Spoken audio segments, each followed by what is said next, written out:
Kaj pa ti misliš, da je zeleni prehod?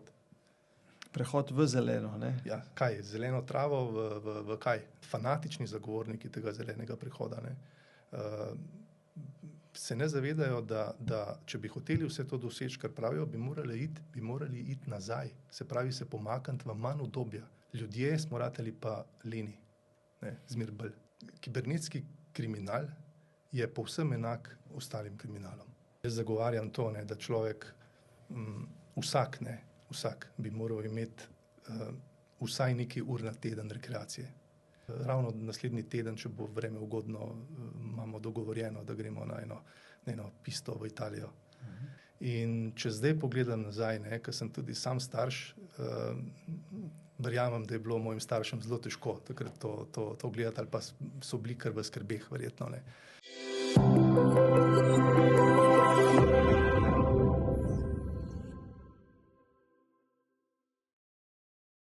Z nami je danes gospod Peter Žmak, predsednik Gospodarskega kluba Nove Slovenije. Bil si tudi 2 leti predsednik nadzornega sveta nadzornega sveta v družbi Borzen. Imaš podjetje, ki se ukvarja z informacijskimi rešitvami. Vsak dan, vsakodnevno se voziš s Postojne v Ljubljano. To bi bil nek grob opis, tako da dobrodošel. Hvala. Jaz bi se danes rad pogovarjal s tabo o različnih stvareh, od energetskega zelenega prehoda do kibernetske varnosti in tako naprej, gospodarstva konec koncev. Pa me za začetek zanima, da v enem izmed intervjujev si rekel, da živimo v državi, v Sloveniji živimo v državi, kjer je civilna družba oziroma nevladniki so močnejši kot pa gospodarstvo. Nekaj podobnega se spet dogaja, če pogledamo zaostrovanje poslovnega okolja, ko gre za normirane podjetnike, pa me zanima tvoj komentar zdaj. Očitno, bi rekel, to še vedno drži, ta tvoja trditev, ne? Ja, res, na žalost. To sem res izjavil, mislim, da je bilo kakšne pol leta nazaj. V tistem času so ravno zastala pogajanja med različnimi gospodarskimi združenji in vlado, pod vprašanjem novih obremenitev, novih zakonov, ki so jih takrat uvedli. Na drugi strani je vsaj bil tak občutek, da imajo pa veliko več posluha za razne nevladne organizacije, ki so skakale z vsake škatle, ki si jo odprl. In človek dobi tak občutek, ne, ker sigurno nevladne organizacije morajo obstajati, ne. Konec koncev je to odraz tudi civilne družbe, ki jo dela bolj demokratično, da lahko vsak zagovarja svoje interese in pove na glas, kaj si misli. Ampak menim, da se je mogoče ta sistem malce sfižil pri nas, kajti govoriti, ne, o nevladnih organizacijah, ki jih iz proračuna financira vlada, se potem moramo vprašati, a je to potem še nevladna organizacija, ne? Ta odgovor prepuščam vsakmu, da si odgovori sam. Menim pa, no, da bi tukaj kazalo malce spremeniti ta sistem, in sicer zdi se mi dobro, tako kakor imamo urejeno, da lahko vsak državljan del dohodnine nameni izbrani nevladni organizaciji, neprofitni. Zdaj, ta del je sicer zelo nizko nastavljen, na 1%, na 1%, to bi kazalo mogoče dvigniti, pa na drugi strani se potem rešiti vseh unih financiranj iz direktno, ki jih pač upravlja vlada. Tako imamo pač pri nas, ne. Je pa res, da nevladne organizacije so zelo širok pojem pri nas, ne smemo pozabiti, tukaj so tudi gasilci noter, ne. Vseh skupaj je 28,000 nekje pri nas registriranih. Tako da ja, na ta način, ko bi mi sami financirali, se pravi, da bi sami namenili denar nevladnim organizacijam, bi pa jim tudi dali težo in to bi res bila potem civilna družba.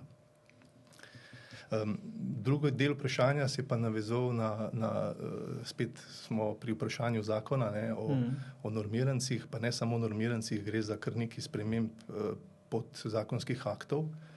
Moram tle reči, da tudi v Gospodarskem klubu to stvar zdaj preučujemo in bomo dali predloge tudi z naše strani.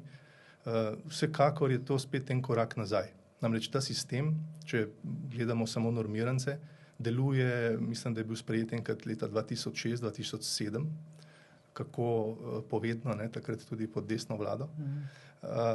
Ravno zato, da poenostavite postopke. Ne, se pravi, nekdo, ki ima enostavno dejavnost, ki pade pod normirance, je na ta način razbremenjen nekih administrativnih postopkov, birokratskih, tudi lahko ima neko stabilno okolje, ve, koliko bo plačal.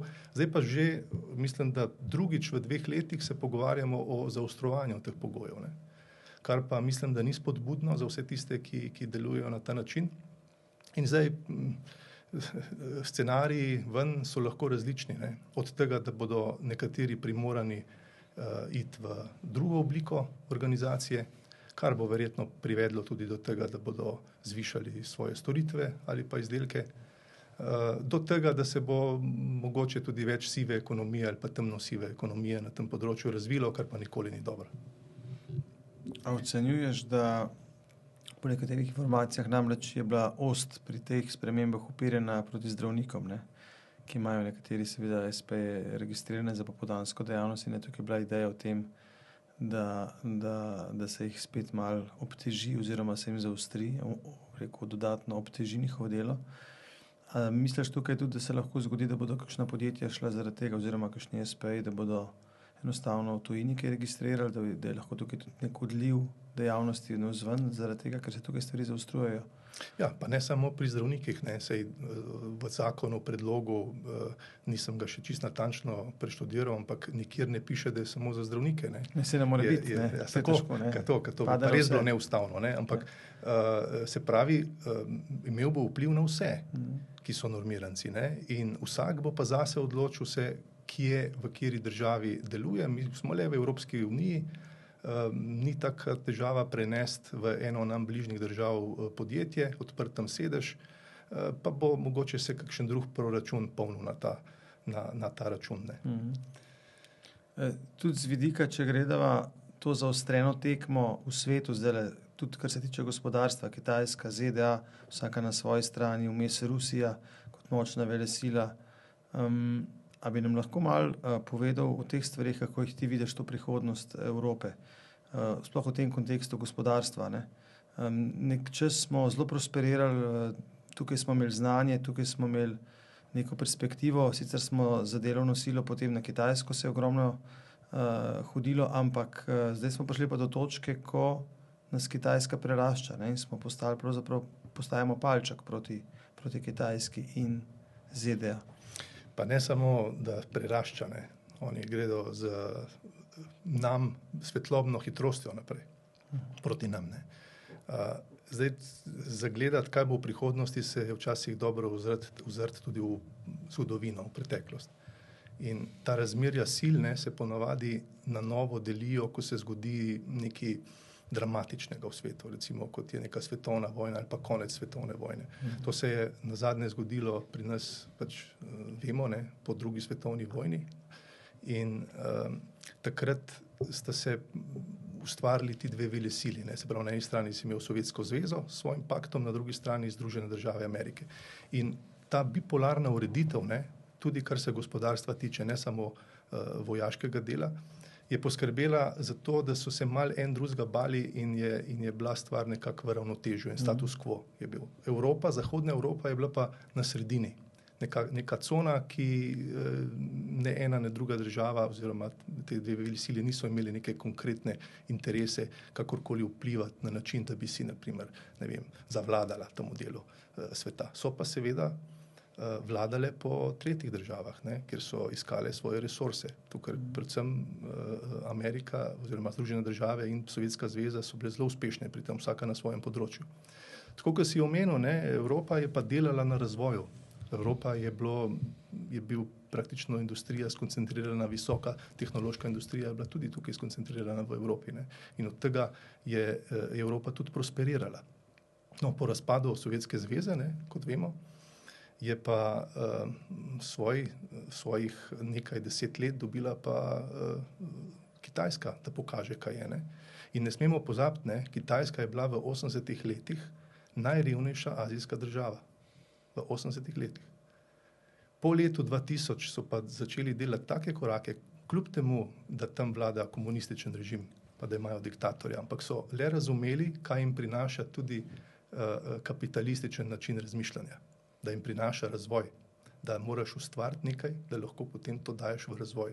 To so očitno zelo dobro razumeli. Je pa res, da jim je zahodni svet pri tem izdatno pomagal, s tem, ko so selili proizvodnjo na njihovo ozemlje. S tem so pridobili denarni tok, pridobili so sredstva, s tem pustimo, da so skoriščali ljudi. To je vse res. Skoriščali so ljudi, poceni delovna sila, ravno zaradi tega je pa tudi Evropa, pa tudi Združene države so ravno zaradi tega selile proizvodnjo tja, ker se jim je bolj splačalo. Ampak zdaj to se je izkazalo, da je to bil res strel v koleno, ne? Ker to se pa zdaj vse vrača z multiplikativnimi učinki nazaj.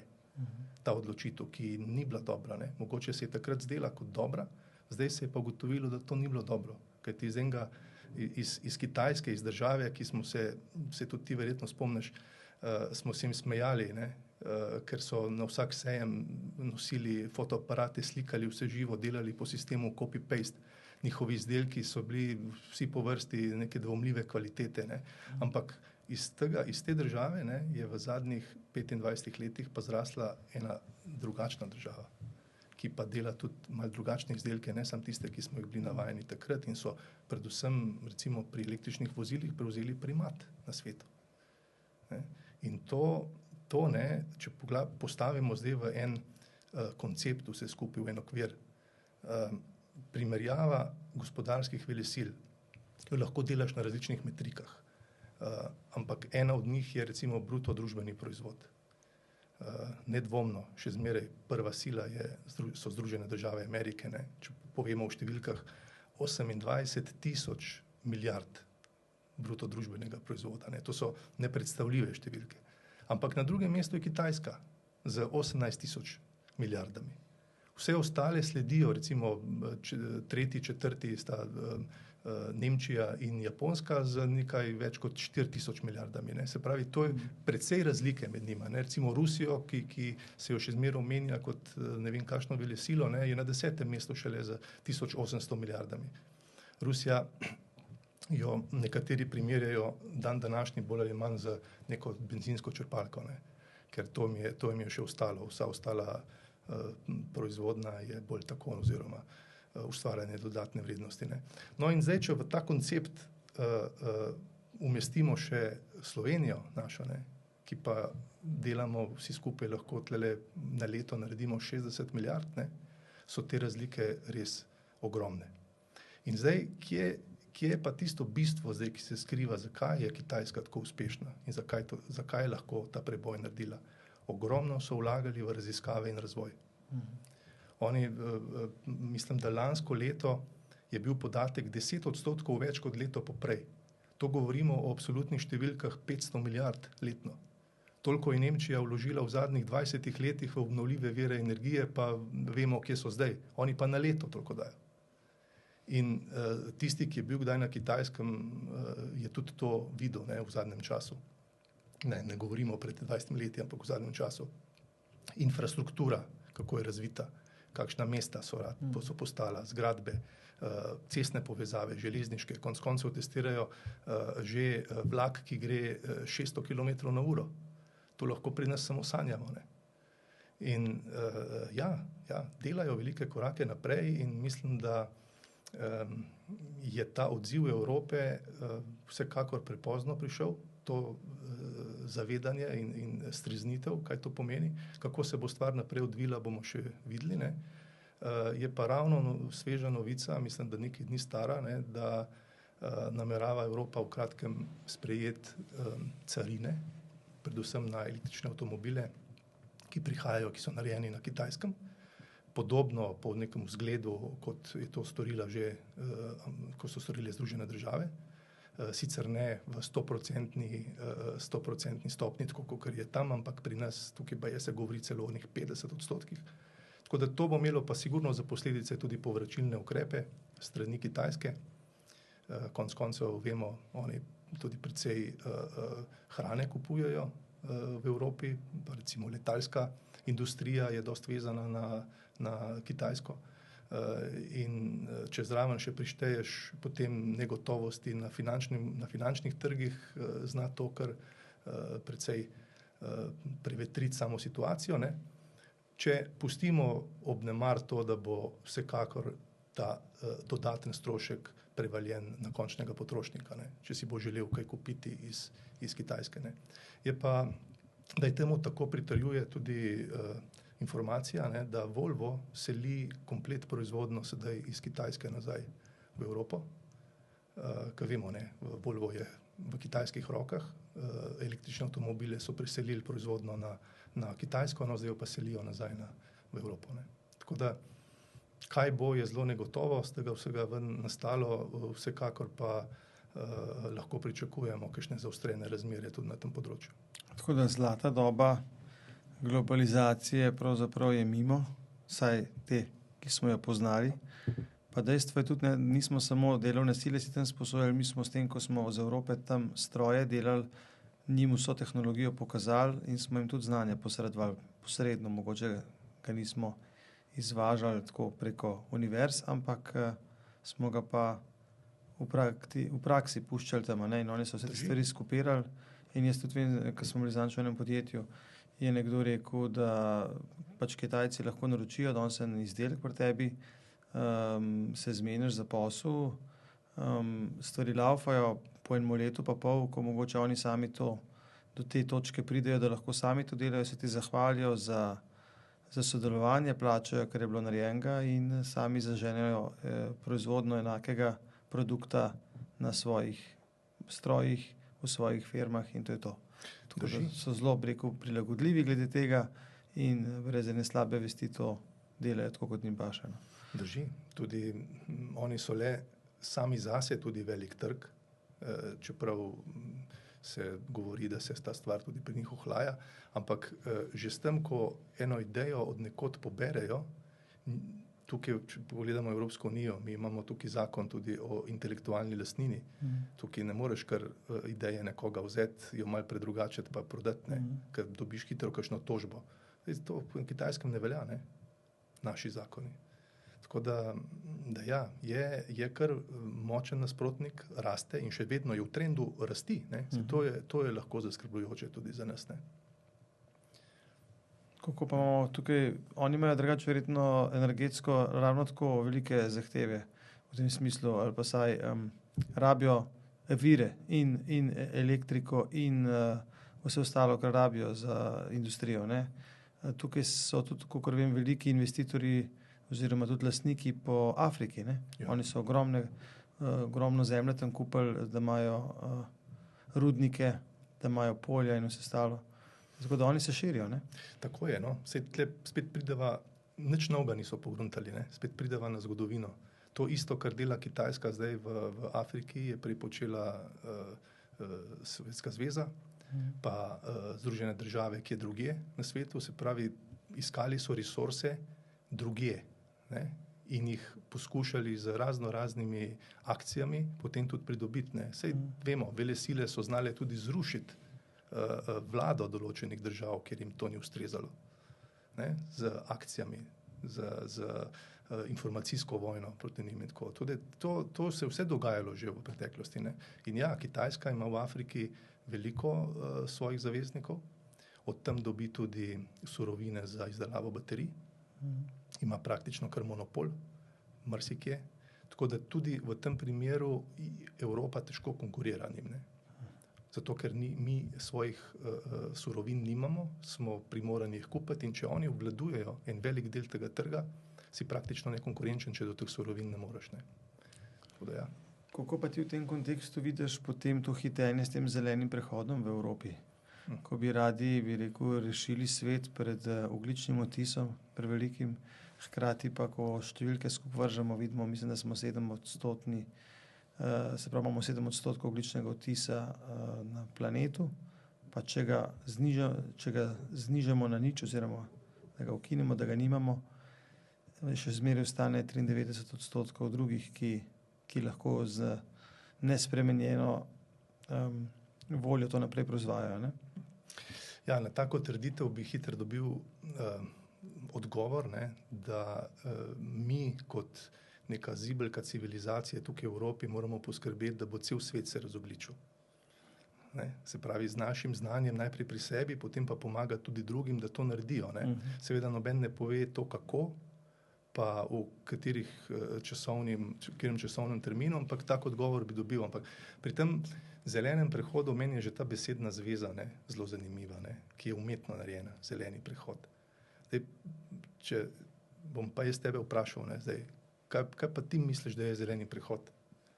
Prehod v zeleno, ne? Ja, kaj? Zeleno travo v kaj? Ne?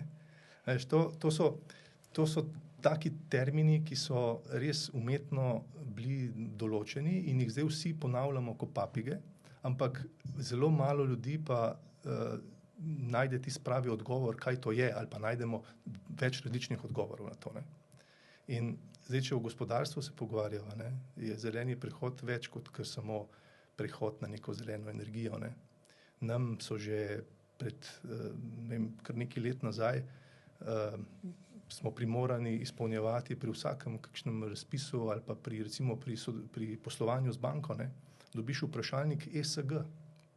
Ne? Kaj je ESG? Ne? To so kratice Environment, Social pa Governance. Ne? In to naj bi bili 3 stebri trajnostnega delovanja podjetja. Se pravi, eno je skrb za okolje, drugo je pač skrb za družbo in tretje je upravljanje tega. Ne? In vse tri je treba skupaj sestaviti v neko sestavljanko, da potem deluješ, tako rečeno, trajnostno. Ne? Zdaj, mene predvsem tam ne moti to, da delamo za boljši planet in da se trudimo vsi narediti čim več za to, da bomo ohranili tak planet, kakršen je, zelen. Ne? Zato poudarjamo, da je to zelen planet. Mislim tudi, da ni človeka na svetu, ki bi lahko bil proti temu, da bi ohranili tak planet, kakršen je. Ampak mislim pa, da je tukaj preveč ideologije vključene v to akcijo. Kot vidimo, ne, se zmeri delimo tudi proti tem vprašanjem. In predvsem je spet tisti princip, ne, follow the money. Če gremo gledati, kdo to financira, pa koliko posamezne družbe ali pa dejavniki, deležniki na tem področju denarja dobijo, ti je hitro jasno, da je to tudi povezano s tem zagovarjanjem ali ne tega ali onega ukrepa, povezano s financiranjem. Ogromno študij je bilo narejeno v zadnjih 20 letih o tem. In mislim, da bi se morali veliko naučiti predvsem od zelenega prehoda Nemčije. Nemčija 20 let to izvaja, kot sem že prej rekel, je 500 milijard so v to dali, ampak način, kako so se to lotili, ne, je zanimiv. Predvsem za Nemce zanimiv. Njih takratno vlado, ne. Oni so to po Fukušimi, ne, meni se zdi skočilo. Ko se je Fukušima na Japonskem zgodila, je Merkelca imela priliko, da je rekla, zdaj pa dajmo mi zapreti naše jedrske elektrarne, ker so nevarne, se lahko kaj takega zgodi kot na Japonskem, in pa so šli v to zgodbo, ne, na vetrnice pa na fotovoltaiko. Mi bomo zeleni, ne, so rekli, mi bomo zdaj vlagali v obnovljive vire energije, kar samo po sebi ni nič narobe, ne, ampak ti enega elektroenergetskega sistema stabilnega ne moreš zgraditi na obnovljivih virih energije. To zaenkrat ljudje še ne znamo, človeštvo to ne zna. Ampak še več, oni so šli v te investicije, da nekoč bo ta tehnologija. Se pravi, mi zdaj že to vlagamo v praksi in čakamo, da se bo ta tehnologija razvila tako, da bomo lahko delovali, da bo elektroenergetski sistem deloval s svojimi hranilniki in tako naprej, stabilno, tak, kakršnega imamo. In po 20 letih, ne, občuti tudi vsak državljan Nemčije, da je bila ta pot pač zgrešena. Tudi če na glas ne povejo, ne. Dovolj je primerjati sosedno Francijo. Francija je stavila na jedrsko energijo, Nemčija na obnovljive vire energije. S tem, da ima tudi Francija precejšen delež, mislim, da več kot 20%, 25% obnovljivih virov, ne, ampak ima stabilne jedrske elektrarne, ki zagotavljajo tisto stabilnost sistema. Nemčija je šla pa ravno kontra, zaprto vse jedrske elektrarne in zdaj kaj se zgodi, ne, v tistih špicah, ko je povpraševanje veliko, sonca ni, vetra ni, po noči ni tega, ne znamo narediti sonca po noči. Takrat kupujejo kupujejo energijo od sosednjih držav, ki jo proizvajajo v termoelektrarnah. Ker tukaj enkrat bi si mogli tako čistega vina naliti, ne. Poznamo dva tipa elektrarn, ne. In sicer taki, ki so nizkoogljične, pa ki so visokoogljične. Ker govorimo, ne, zadnja leta govorimo samo o ogljikovem dioksidu kot glavnemu krivcu za podnebne spremembe, glavnemu krivcu za segrevanje planeta. Ja, seveda, fizikalno je to povsem razumljivo enemu, ki je malo v tem uveščak, pa ki ima neki pojma o tem. Jasno, CO2 je toplogredni plin. Če se nabira v ozračju, ne prepušča oziroma odbija žarke dol in se pač segreva zemlja. To je dejstvo, to se ne da zanikati, ne.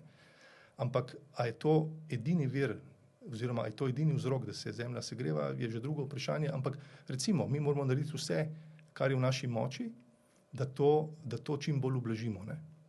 Ampak tle pride pa do izraza spet, ne, tisto, kar vidiš, ali so ti nameni neiskreni, ali gre za neko hinavščino, ali gre za licemerstvo, ampak mi bi radi prepovedali samo en delček. Recimo, ne vem, zdaj smo se spravili na motorje, avtomobile z motorji z notranjim zgorevanjem, ne. Po drugi strani letijo avioni vsak dan v tisočih in tisočih letih, ladje čezoceanske toliko onesnažijo, ki ga ne tvoj avto ne bo v ne vem koliko letih naredil, ne. To je pa, zaenkrat o tem se ne pogovarjamo, zato ker nimajo alternative, ne. Baje, da po neki agendi leta 2050 bomo imeli električne avione. Super, ne, da jih bomo, ampak jih moramo najprej razviti, stestirati, dobiti vse licence, potem se bomo pa lahko z njimi vozili, ne. Mi bi pa že zdaj radi to nekako predvideli, da bo res tako, ne. Ne vemo, tudi Nemčija je predvidela, da v 20 letih bo imela tehnologijo, da bo samo na OVE, tu pa zdaj po 20 letih ni. To so pa tiste, ki je treba samo malo kmečke pameti uporabiti, ne. Pa vidiš, kako stvari stojijo, no. Ampak, če greva nazaj, ne, na elektrarne, dejstvo je tudi, da 3/4 izpustov CO2 prihaja iz proizvodne energije. In zdaj ti imaš na eni strani termoelektrarne, po večini, na premog ali pa na plin, na drugi strani imaš pa OVE, se pravi obnovljive vire energije, elektrarne pomeni sonce, sončne elektrarne, vetrne elektrarne, pa zraven so tudi niso kategorizirane kot obnovljiv vir, ampak so pa nizkoogljične, jedrske. In zanimivo je, ne, da izmed vseh so ravno jedrske elektrarne tiste, ki spustijo najmanj ogljikovega dioksida. In kljub temu, ne, se zagovorniki prehoda v brezogljično družbo, nekateri toliko branijo teh jedrskih elektrarn. Tako da tukaj spet pridemo do ene vrste paradoksa, ki ga težko razumem, ampak žal tako je in v takem svetu živimo. A se ti zdi ta, recimo, če postavim tezo, da gre pravzaprav za boj med tistimi, ki verjamejo, da je človek dejavnik, ki je največji dejavnik, da se zemlja segreva, pa tistimi, ki pravijo, da se je zemlja tudi v preteklosti že segrela, oziroma da smo te spremembe podnebja že nekajkrat videli, ne? Pa še ni bilo enega človeka na zemlji, na tem planetu, ko se je to že dogajalo, ne? In imamo pravzaprav boj med tema dvema, pa tukaj imamo še ljudi, ki verjamejo, da je zemlja ravna, pa tako naprej. Se mi zdi, da je postal en tak cirkus glede tega, da enostavno imamo zelo pestro paleto in ne veš točno, kdo ima kakšno agendo zadaj in na podlagi česa zagovarja ali pa neke argumente daje v javnost. Drži, ne. Saj v tej naši družbi, kjer so informacije tako dosegljive, ne, lahko vsak najde nek dokaz na internetu, v nekih virih, ki potrjujejo njegovo tezo. Karkoli iščeš, boš najdel to, ne. Tako da to je zelo težko biti nevtralen pri temu, odvisno, kaj je tvoja percepcija, kaj verjameš, ampak ne glede na to, res je, imeli smo cikle v preteklosti, tudi to menda je dokazano, oziroma znanstveniki znajo to dokazati, da so se, konec koncev smo imeli ledene dobe, ne. To se je in ohlajalo in segrevalo, ampak to ne izniči dejstva, da se v letih, odkar meritve upravljamo, ne, ker moramo se zavedati, take meritve, kakor jih upravljamo v zadnjih 40-50 letih, prej nismo, ne. In dejstvo je, da se da se izpusti povečujejo. Ne? To je dejstvo, to ne more noben zanikati tega. Ne? In če lahko kaj naredimo, zakaj ne? Ampak bode pa to v oči, ne? Kar sem tudi prej že nakazal. Ne? Mi se obnašamo včasih kot v tistih podjetjih, ki šparajo na svinčnikih, ne? Skozi okno mečejo pa milijone. In to ni prav. Ne? Potem dajmo pravi zeleni prehod, če bi res hoteli zmanjšati, ne? Vse skupaj, bi morali zmanjšati porabo energije. Kar pa paradoksalno z ukrepi, ki so predlagani v zelenem prehodu, nikakor ne moremo doseči, ker bodo potrebe po energiji še višje. Električne toplotne črpalke, električna vozila bodo potrebovali ogromno energije več. In to ne gre skupaj, ne? Se pravi, tisti zagovorniki, bom rekel, fanatični zagovorniki tega zelenega prehoda, ne, se ne zavedajo, da če bi hoteli vse to doseči, kar pravijo, bi morali iti nazaj. Se pravi, se pomakniti v manj udobja, se odreči kakšnemu luksuzu. Vsak zase pa ve, ne, da kvečemo vsako leto več električnih naprav prineseš domov, pa jih imaš priključene na omrežje. Ne? In to ne gre skupaj. In zdaj, ali smo se pripravljeni odreči temu? Večina ljudi, mislim, da ne. To potem v bistvu prerašča v politično vprašanje, ne? V družbeno in politično, ja. A ti si bil kar nekaj po svetu, a si kje kakšne primere dobrih praks glede tega videti, oziroma kako je trend drugod, kot jaz vem, je Azija postala, vsaj Kitajska, en čas kot eno odlagališče odpadkov. Mi smo to umazano industrijo smo iz Evrope pomaknili proti Kitajski in nas kar ni dosti kaj zanimalo, ne za pravice delavcev, ne za njihovo zdravstvo, mislim, ne za varnost pri delu. Ne. Kako ima je pa to drugot urejeno, oziroma se te stvari kaj spreminjajo? Ja, nisem Kitajska, ne. Tam je cela Azija, konec koncev Evropa, veliko odpadkov odloži tudi na Balkanu. Ne. V Ameriki obstajajo posnetki, slike, kako zakopljejo ostanke vetrnih elektrarn pod zemljo. Ne. Potem se moramo tudi vprašati, je to zeleni prehod. Ne.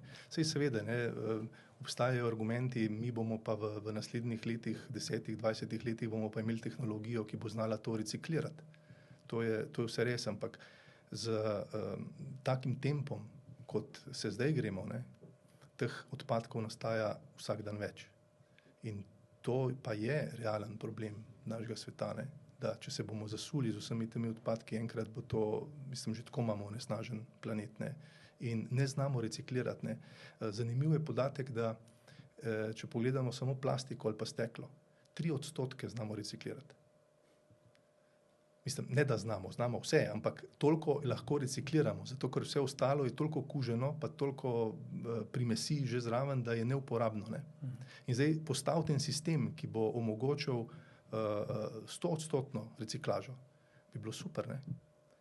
Ampak tukaj pomeni veliko napora vsakega izmed nas, ki bi moral že pri sebi ločevati doma, ne samo tako, kot imamo zdaj, ne? Pa imamo 3 kante, pa ločujemo odpadke, ne? Ampak tisto plastično embalažo jogurta, ki jo mi vržemo v kanto, ta ne pride v poštev za reciklažo, zato ker so tam bakterije, ki je to stroškovno, se ne splača to čistiti, ampak vržejo nekam, grejo zakopati nekam. Ne? Imamo steklenice oziroma plastenke za vodo, ne? Tiste se lahko reciklirajo, če niso spet v stiku z nekim drugo snovjo. Ne? Tako da tukaj je ogromno vprašanj, ki pa zahtevajo od vsakega posameznika, da se ustrezno tudi na to pripravi in tudi nekaj energije v to vloži. Ljudje smo ratali pa leni, ne? Zmer bolj. Tale tehnologija in vse to, kar nas obdaja, ne? Ta zlata kletka nas je uspavala. Ne? In si želimo samo še več udobja. Ne? Zdaj zamisli si nekomu reči, ja, zdaj boš pa moral vsako flašo, pa vsako embalažo sira fajn najprej umiti, potem jo boš dal pa v za to namenjeno posodo, da se bo to recikliralo. Ne? To bi to upošteval. Ja. Sej tudi jaz, ko gledam, recimo, ne vem, je to napredek ali ni, če gledam kakšne delavce snage, ki so pred 20 leti z metlami hodili, zdaj pa imajo pa tiste pihalnike, ne, oziroma prej je bilo to na človeški pogon, zdaj je to na elektriko. Ne vem, če ne bo treba spet nazaj pridati, jaz ne vem, ne, šparanje to ni, ali pa predtem je bilo pa še na bencinski motor, ne. To bi rekel, smo naredili nek napredek, se hitrejš naredi, zahteva pa to več energije, ne, se pravi, ali pa potem tudi z temi odpadki treba znadelati, pa to potreba reciklirati, razstaviti, vse za sabo potegne. Jaz bi rekel še kakšno besedo rad s tabo o teh kibernetskih napadih, ki so tudi v javnosti vedno večja tema. Nedavno se je zgodil napad, ki je bil javno pri nas tudi bolj v medijih, se pravi napad na skupino HSE. Ti to poznaš po svoji profesionalni plati, pa nam lahko malo razložiš, ne, zakaj je to zdaj do tega prihaja, pa mogoče pred 10 leti ni, ali pa 15, kljub temu, da je stvar povezana z internetom oziroma s povezanostjo, ki je tudi že 20 let nazaj bila. Se ta stvar ni tako nova, ampak do teh kibernetskih napadov pa zdaj bolj prihaja kot pa, ali pa vedeli nismo, ali kako je s tem. Ja, to je zelo široko vprašanje, ampak kibernetski kriminal je povsem enak ostalim kriminalom. Se pravi, lahko ga enačimo z ropanjem, z zlorabami, kakšnimi drugimi, tako da to je zame čist enačaj med različnimi vrstami kriminala. To je eden od vrst kriminala, je tudi kibernetski kriminal, oziroma vse to, kar spada pa zraven napadi. Zdaj, zakaj v preteklosti tega ni bilo, ne? Da nekdo se loti neki krast ali pa neke napade, mora za to obstajati razlog. In mogoče v preteklosti je bilo manj zanimivo, ne? Ker konec koncev mi imamo, samo če pogledaš finančno poslovanje, ne? Mi imamo finančno poslovanje v zadnjih nekje 15 letih, 20 se je bolj razvilo, ne? Na ta način. Prej se ni poslovalo prek interneta, ne? Nismo imeli spletnih bank. Se pravi, imaš takoj že eno stvar, ne, ki jih te kriminalce privabi, da iščejo načine, kako vdirati noter, ne. Potem informacije, toliko informacij, kot je zdaj, govorimo o big data, ne, o teh velepodatkih. Teh podatkov v takem obsegu prej ni bilo, ne.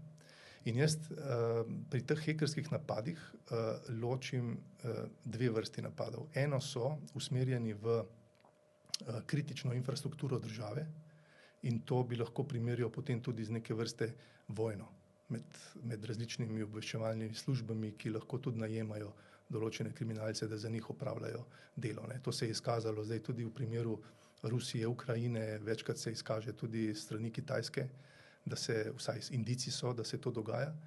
Tako da to je upirjeno v samo državno varnost posamezne države, pridobivati razne podatke, zbirati to in imeti pač neke obveščevalne podatke na svoji strani. Drugo so pa te ostale kraje, ne, ki se zgodijo, ki so pa upirjene v posameznike ali pa v podjetja. In ja, o tem se premalo govori, ne, ker vsako leto te napadi naraščajo. In tudi vsako leto so bolj brutalni in bolj uspešni. Zato, ker se tehnologija razvija v tej smeri, da to omogoča. Seveda imaš zmeri na obeh straneh, ne, tudi tehnologija varovanja se tukaj razvija, ne, ampak tle je kdo bo koga, ne. In tako, kakor imamo v hišah alarmne naprave, pa ključavnice na vratih, tako obstajajo tudi alarmne naprave za informacijske sisteme in ključavnice za informacijske sisteme, če to poenostavim, ne. Ampak bistvo pa je, da se mi tega zavedamo. Ker veliko napadov, predvsem recimo tako imenovanih phishing, ne, ki te ujamejo na trnek, ti dajo neko vabo, potem te pa ujamejo, se zgodi zaradi nevednosti ali pa zaradi pohlepa. Ne. Tako da podjetja veliko resursov namenjajo in tudi sredstev za to, da izobražujejo ljudi v tej smeri, da jih ozaveščajo, ker ti napadi so vsako leto bolj brutalni, zdaj se poslužujejo že umetne inteligence, ti kriminalci, ne, tako da ti lahko, ne vem, iz YouTubea snamajo en video, ga sinhronizirajo tako, kot si oni želijo in pošljajo, recimo zdaj mi dva, če bo recimo na tem posnetku, ne, pošljajo mene ali pa tebe nekomu in govoriva čist druge stvari, kot govoriva zdaj. Ne. In zdaj si zamisli, če dobi računovodkinja videoklic svojega direktorja, ki je trenutno na nekem počitnicah v Južni Ameriki in izporoči prek videokola ali pa posnetka, nujno mi nakaži denar na ta račun, ker sem ostal, ne vem, brez sredstva ali kakorkoli, ja, lej, bo to naredila, ne, mogoče, ne, in to se dogaja, ne, recimo mene je presenetil podatek lansko leto, je menda bila taka prevara urinjene poslovne komunikacije, to pomeni, da se nekdo urine vmes v verigo komunikacije med dvema recimo podjetjema in primer je tak, naprimer podjetje A je dolžno po računu plačati nekaj podjetju B in zadnji trenutek se nekdo urine noter v komunikacijo in reče, spremenili smo svoj račun, prosim, če zneske od sedaj naprej nakazujete na ta pa ta račun, ki je seveda odprt nekje v eni davčni oazi. Seveda so toliko pametni, da to ne gre direktno na davčno oazo, ampak gre vmes še na dva proksija. In lansko leto pri nas se je zgodila tak dogodek, ko je neko podjetje nakazalo 3 milijone. K sreči so zazvonili alarmni zvonci na bankah, na teh umestnih, in so to potem preprečili, ampak glej, so nasedli temu.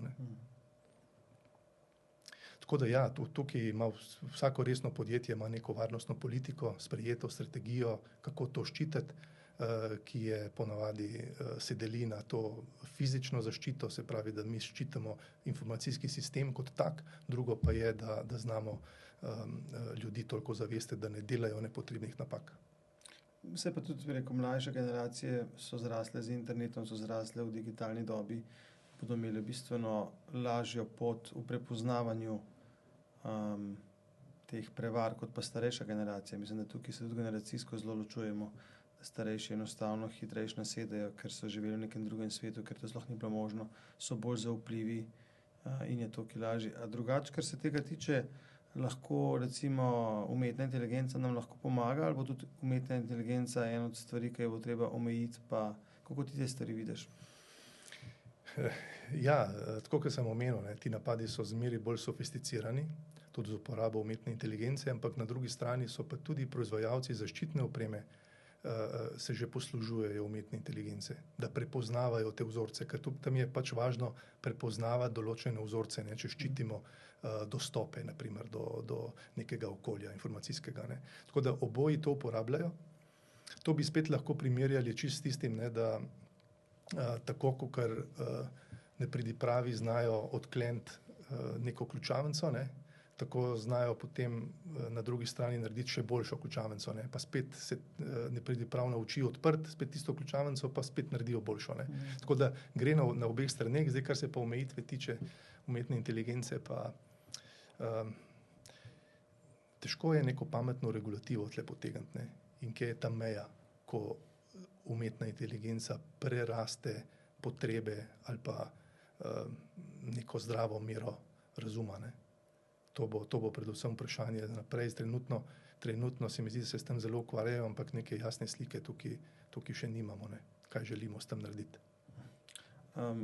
A sam, ki mogoče trguješ tudi v kriptovalutah, verjameš v to zgodbo, tam se kar nekaj denarja obrača, je to prihodnost ali je to stvar, ki moramo malo skeptično gledati na to, kako to vidiš? Ja, kriptovalute so zelo popularne, že kar nekaj časa. Zdaj, jaz mislim, da tukaj treba ločiti. Eno je tehnologija za kriptovalutami, tako imenovani veriženje podatkovnih blokov ali v angleščini blockchain, ki prinaša nekaj novega. Jaz primerjam to približno tako, kot takrat, ko se je pojavil internet. Recimo tam pri nas dejansko v uporabi konec 80-ih let, začetek 90-ih let. Takrat, če se spomnimo, se tudi nihče si ni predstavljal, da bomo pa mi prek interneta lahko dostopali do svojega bančnega računa, plačevali storitve, kupovali izdelke. Pardon. Tega takrat si to ni noben predstavljal, zato ker tehnologija še ni bila zrela. In podobno jaz gledam na blockchain. Ne. Blockchain trenutno je v eni fazi, ki še ni razvil svoje prave uporabnosti. Ima pa vse nastavke, da to razvije. Najbolj pa poznamo vsi, ne, in poznajo to tehnologijo prek kriptovalut, ki so pa neke vrste naložba. Ne. To je tako treba gledati. Ima svoje pasti, ima svoje prednosti. Jaz mislim, če se to v omejenem obsegu izvaja, pomeni, da vložiš toliko, koliko si pripravljen tudi dejansko izgubiti, ker volatilnost je zelo velika pri teh kriptovalutah. Ne. Zato je previdnost ni odveč, ne. Pri tem ti lahko izgubiš v momentu vse, kar si dal. Ne. Na drugi strani so pa tudi prednosti. Ne. Recimo je kar velika lahko diverzifikacija v smeri recimo proti fiat valutam, ne. Ker te korelacije med fiat pa kriptovalutami ni. Je to neka nova tehnologija, tako sem rekel, ki se razvija in bo verjetno pridobila na vrednosti. Tako da v omejenem obsegu jaz mislim, da to še zmeraj je aktualno, ampak to mora vsak pri sebi razmisliti, koliko pa kaj. Seveda pa je priporočljivo se zelo izobraziti predno karkoli narediš. Za konec pogovora bi še kaj rekel o tvojem hobiju, ki me je presenetil, to je dirkanje z gokardi. To si rekel, da je bila neka mladostniška ljubezen, me zanima malo več okrog tega. To še zdaj tudi, rekel si, prvoščaš, ne? Kako je do tega sploh prišlo? Ja, to je kar dolga zgodba bila, ne. Sem se je vlekla že od mojih malih let. Jaz kot majhen fantek, ne, sem bil čist mahnen na avtomobile, tako kot večina fantov. In me je vse zanimalo, vse v zvezi s tem. Seveda kasneje tudi dirkanje. Tako da sem v svoji mladosti dal čez vse tiste faze, od kolesa, motorjev, potem avtomobila, ne. In če zdaj pogledam nazaj, ne, ker sem tudi sam starš, verjamem, da je bilo mojim staršem zelo težko takrat to gledati, ali pa so bili kar v skrbeh verjetno, ne. Ampak potem, ko sem naredil izpit za avtomobil, dokaj pozno, ne, še prej tole, ja, seveda, mene kaj je navleklo na gokart, ne. Jaz sem tam pri 14 letih sem začel spremljati Formula 1. In mislim, da od takrat kar nekaj časa, enih 20 let, jaz nisem ene dirke spustil. Ne. In zdaj najbližji Formuli 1 je karting, tako, čist po surovi primerjavi, ne. In tudi je precej dosegljiv. Ker pa kartinga takrat kot najstnik nisem imel, ne, in tudi ni bilo te možnosti, sem si ga potem privoščil ko sem bil star tam nekaj čez 20 let, sem bil že prestar za neko resno dirkanje, ampak smo pa s kolegi kar z precej širokega področja, to ni bilo omejeno samo na neko lokalno območje, ampak je bilo kar širše. V Sloveniji smo si organizirali neke take amaterske dirke, ki smo jih potem prirejali, najeli kakšno parkirišče, ali pa takrat je bilo dirkališče v Portorožu. In smo se tam potem naredili svoje tekmovanja, tako, kakšno prvenstvo organizirali, kasneje je bilo tudi v Ljubljani, je bilo dirkališče na Barju. In je bilo prav luštno, no, tako tisto pristno, tam ni bilo povezano z nekimi velikimi finančnimi vložki, so bili sicer tekmovalni gokardi, ampak neki veliki vložki to niso bili, je bilo dosegljivo, ne. Nudilo je pa res ta pravi občutek dirkanja, ne. In bil sem tudi, precej dobro mi je šlo, no, in to gojim še danes. Ravno naslednji teden, če bo vreme ugodno, imamo dogovorjeno, da gremo na eno pisto v Italijo.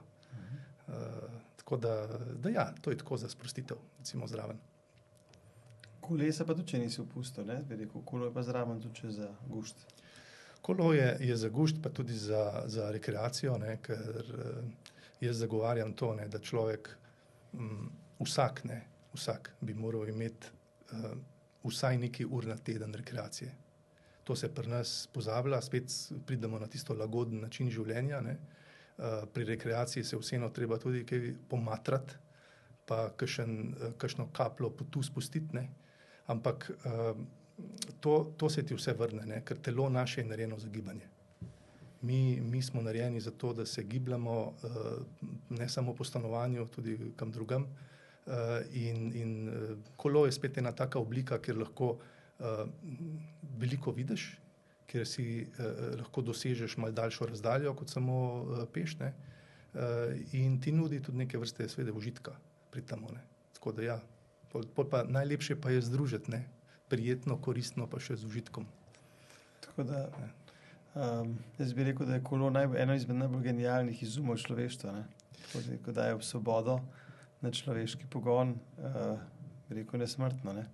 Tako, pa tudi hitrosti so take, spet ne, če gledamo, ne, da so, mislim, tragično tudi nesreče za smrtjo na kolesu, ne, ampak vseeno tega manj, kot naprimer na motorjih.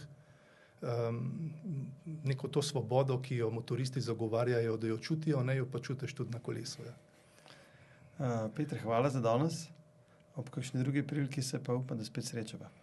Hvala za povabilo in z veseljem. Aleš.